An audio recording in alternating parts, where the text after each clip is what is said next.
Good morning students and welcome back. Today we are going to learn about law of conservation of mass. So the law of conservation of mass states that matter can neither be created nor be destroyed. It can be converted from one form to another. That's what we are learning about today. That means we cannot make matter, neither the matter can be destroyed. Whenever we do any reaction, the reaction will change the form of the matter, but then it cannot change its mass. So when we see a reaction, what is a reaction? In a reaction, two or more reactants, they react together and they produce a product. So there are two parts of reaction. Before the arrow, whatever is there, it is called as reactants, and after the arrow, whatever comes, that is the product. That means before the reaction, whatever substances we are using, those are called as reactants, and whatever product that we gain, okay, that is called as product. Or whatever things we produce after a reaction, those are called as product. So here this is a simple illustration. A is a reactant, B is also a reactant. When they react together, there is a reaction taking place and they form a product, that is AB. Okay, so the mass will not change. That is what is the law of conservation of mass. That means the mass of reactants will be always equal to the mass of the product. Law of conservation of mass states that the atoms will not change in number, only they will rearrange themselves. For example, I have taken this easy example. Okay, we know hydrogen plus oxygen will give us water. Now this is the reaction that I have written. Is it balanced? Is it a balanced reaction? No. Okay, why? Because H is 2 over here, H is 2, H is fine. O is 2 over here, O is 1. So we have to make this oxygen into 2. So can we write a 2 over here? No. This is against the law. So we have to write a 2 over here. Now what happened when we wrote a 2 over here? H became 4. So we have to make this H also into 4. So we have to put a 2. So now it is a balanced reaction. Okay, now we'll see the mass of the reaction.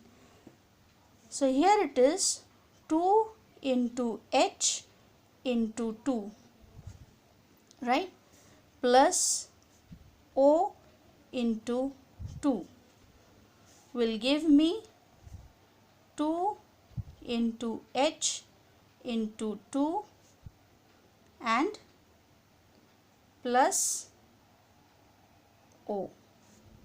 So that is the reaction that I am going to get. I am putting in bracket because this 2 is for both of them, right? So now we'll put their atomic numbers. Now what is the atomic number of H? It is 1. Okay, so 2 into 1 into 2, right, plus atomic number of O is 16. 16 into 2. We can put a bracket so that you'll understand that they are different reactants. Now coming to the product, 2 into H is 1 into 2 plus 16. Okay, that is what we get. Now we solve the reaction. We solve this problem. 2 into 1 into 2 is 4 plus 16 into 2 is 32. Okay, so it will be 32. Now here 2 into 32, sorry, 2 into 18.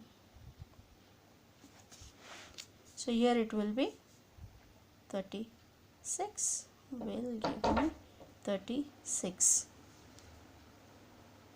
So that is the reaction that we are going to do.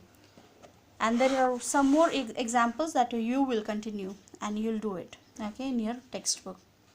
Now coming to the experiment to verify the law of conservation of mass. Now there is an experiment given in your book, that is of the barium chloride and sodium sulfate. Now what we have to do is we have to take a clean conical flask we take a clean conical flask with a cork. Cork is the stopper, okay. Then we take a small test tube. It is tied with a thread at its neck. Now what we do is, we put this test tube into the conical flask and we weigh it, okay. We have to weigh the setup. So the empty setup will give you a mass, okay. You have to record that mass. Now what we do is, now remove the test tube from the conical flask and add barium chloride in the conical flask. Now this empty conical flask, you have to add barium chloride. Now in the test tube you have to add sodium sulfate solution. In conical flask we have added barium chloride, and in the test tube we have to add sodium sulfate.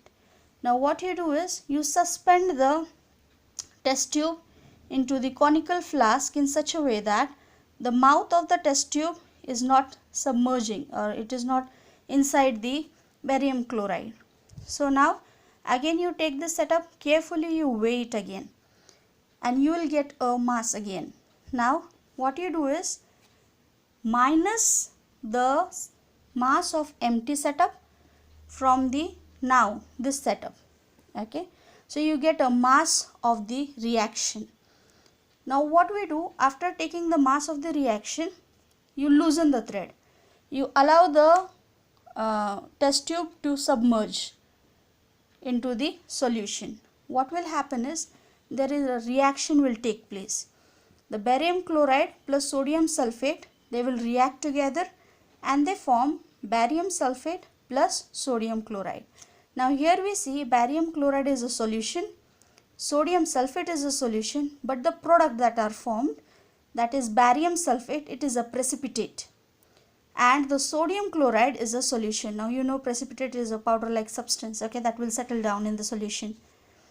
So now what we do, again we weigh the apparatus. We find that the after reaction also the mass is same as it was before reaction. So there is no development, or there is no making of any new substance. There is a making of new substance, but there is not making of more atoms, okay. We should say there are no more atoms produced, or there are no atoms reduced.